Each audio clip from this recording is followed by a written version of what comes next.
Coppell ISD PE teachers, thank you so much for taking a few moments to tune in. I promise I'll keep this short, sweet, and relevant to your needs. Ramadan and PE, what's the connection? Some quick facts about Ramadan that you might need to know that'll help you understand where your students are coming from this Ramadan season. Ramadan is observed over a month in the lunar calendar, which means it doesn't happen during the same days each year, like Valentine's Day or Thanksgiving or Christmas. This year, it starts on Wednesday of this week, and next year it'll move up in the calendar by a few days. So every year the dates will be different, and at some point it will happen during the summer and it won't affect students here at school. Ramadan is observed by Muslims all over the world. Most of our South Asian population here in Coppell isn't necessarily Muslim by religion, but many of them are. Keep in mind that a lot of our students that are from Europe or Africa are also Muslims, and so our kids that celebrate Ramadan might not always look the same or how we think they might look. In predominantly Muslim countries, businesses, stores, restaurants, they all shut down. They'll shut down partially for most of the day and open in the evenings, or they'll just shut down completely for the month of Ramadan. And that makes it really easy for Muslims in that country to fast and observe the traditions that come with the month.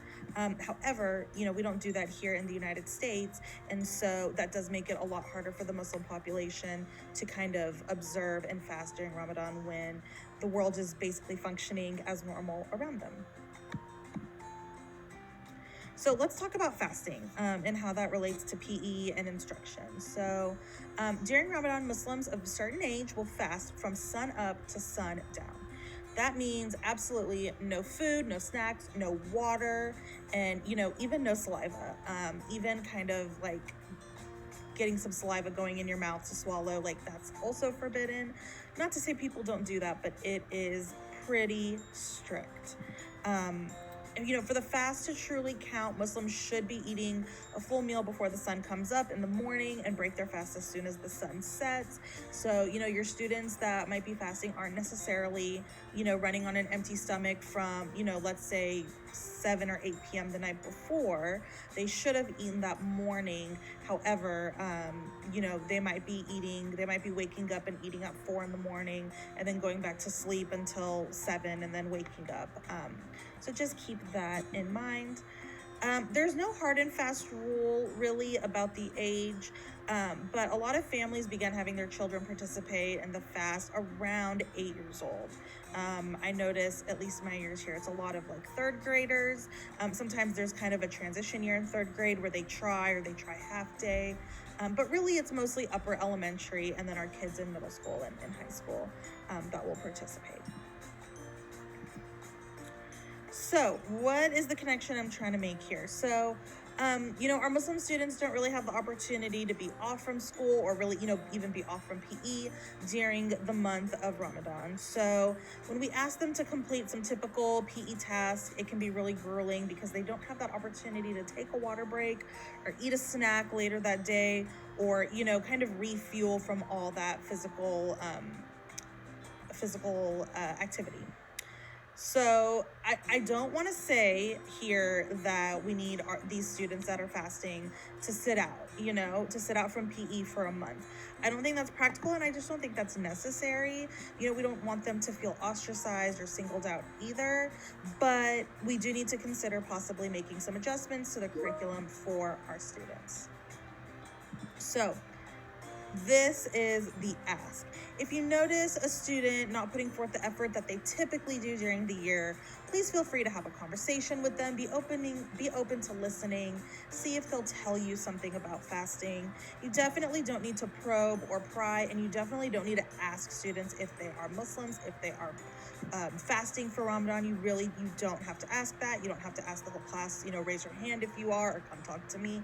It's really, we don't need to do that. We shouldn't do that. But just be aware that if a student does come to you about that, you have some background knowledge about what they're going through, and you know that you have the power to make those adjustments for them, for their PE instruction. So we really do hope that our students have the skills to advocate for themselves, say what they need, explain to you what's going on. But some of our younger students, or first-time fasters even, that don't even realize how they're going to feel, they don't realize the toll it's going to take on them because they're first-time fasters, they might not have those skills yet. So if you can, kind of help bridge that and make them feel comfortable so that in future years they can talk to their PE teachers or their coaches like that, that'd be great. So modify is the name of the game here. Think about a student who comes to your PE class and they have like a sore ankle, all sorts of complaints, especially here in elementary. A lot of our students, they complain about all sorts of things. And your first line of defense is not always to send them to the nurse or to have them sit out for PE class, but you will typically have them modify, right? Something that might be lower impact, something that they can get some movement, but maybe it's not the same. So please extend that same practice to our students who are fasting. It's really that simple.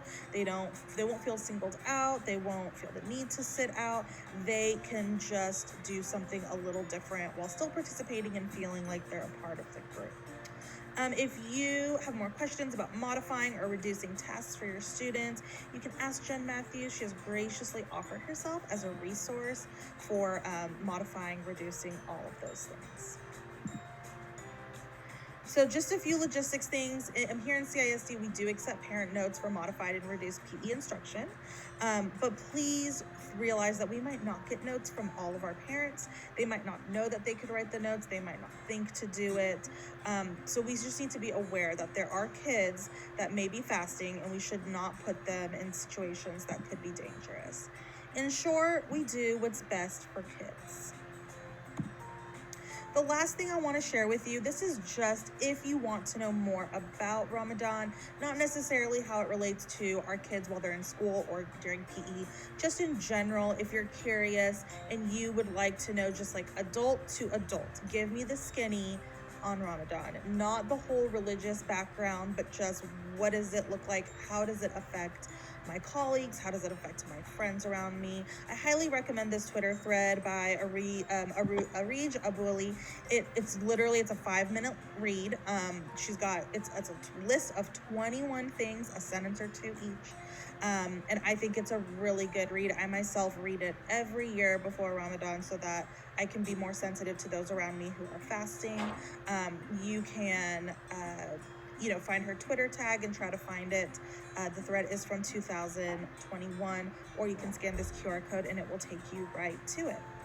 Again, thank you so much for taking the time to listen and think about how Ramadan might affect your students this time of the year. And if you have any other questions, reach out to Evan, or modifying things, reach out to Jen. Thanks.